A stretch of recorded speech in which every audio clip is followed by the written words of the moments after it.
समस्तंकु आउ एक नुआ क्लास को स्वागत जनाउछि।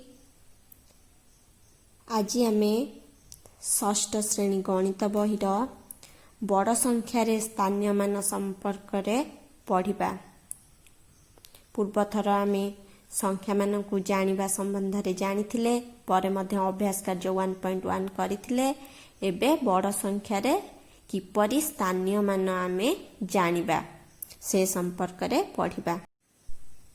देख पिला माने बड़ संख्या रे स्थानीय मान से संपर्क रे मु आज तुमको पढ़ाइबी। बड़ संख्या रे आमे किपरि स्थानीय मान निरूपण करिबा। देख मन कर मु एठी गोटे संख्या लेखिली। केते लेखिली ना 253। एठी गोटे संख्या लेखिली केते 253। एई 253 रे 3 र स्थानीय मान केते ना 3 1। 3 र स्थानीय मान केते ना 3 1। 5 र स्थानीय मान केते 5 10। 2 र स्थानीय मान केते 2 7। 253 संख्या रे 3 र स्थानीय मान 3 1। 5 र स्थानीय मान 5 10 बा 50। 2 र स्थानीय मान 2 7 बा 200। बुझिपारिल। जदि मु आकु कौन करिबी गोटे टेबुल करिकी तम मानकु बुझेइबी ताहले कौन हबो ना मन कर गोटे रहिला शतक घर, गोटे रहिला दशक घर, गोटे रहिला एकक घर। मु जदि कहबी ए शतक दशक एकक घरे कोठी कौन रहिबो तमे करि परिबो। 3 र स्थानीय मान 3 को एकक घरे रखिलो, 5 को दशक घरे रखिलो, आउ 2 को शतक घरे रखिलो। आकु जदि विस्तारित रूप रे लेखिबा केमिति लेखिबो। 2 शत कहली ना। 2 शत माने शत माने कौन 100। 2 शत माने 200। 2 गुणन 100 विस्तारित रूप रे 2 गुणन 100। तापरे 5 10। 10 माने 10। 5 गुणन 10 जुक्त 3 1। 3 1 माने 3। एटा विस्तारित रूप रे लेख। देख पिला माने जद सेही परी मु तमु कहबी गोटे संख्या 3904। आकु आमे विस्तारित रूप रे लेखिबा। जेतु आमे कोन पढुचंती बड़ संख्या रे स्थानीय मान निरूपण करूचंती। प्रथमे आमे 3 अंक विशिष्ट संख्या रे जानिले, एबे 4 अंक विशिष्ट संख्या रे जानिबा।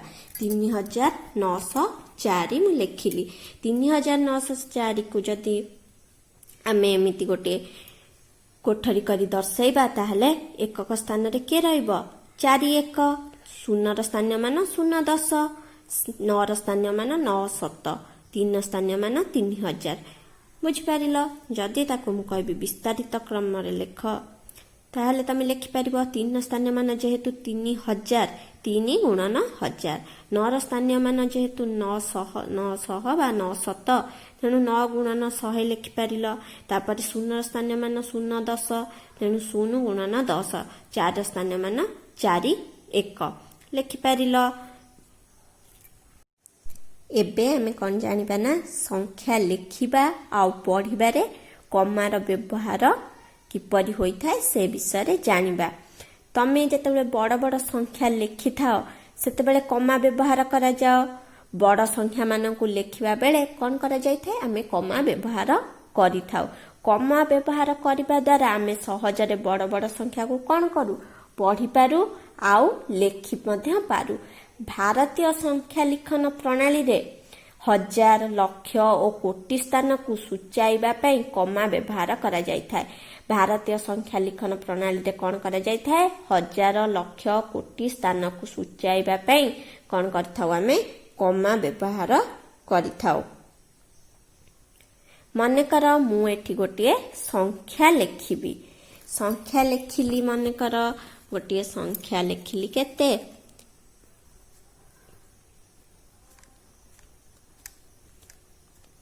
एई संख्याटी लेखिली केते कमा व्यवहार करी आमे पढ़िबा।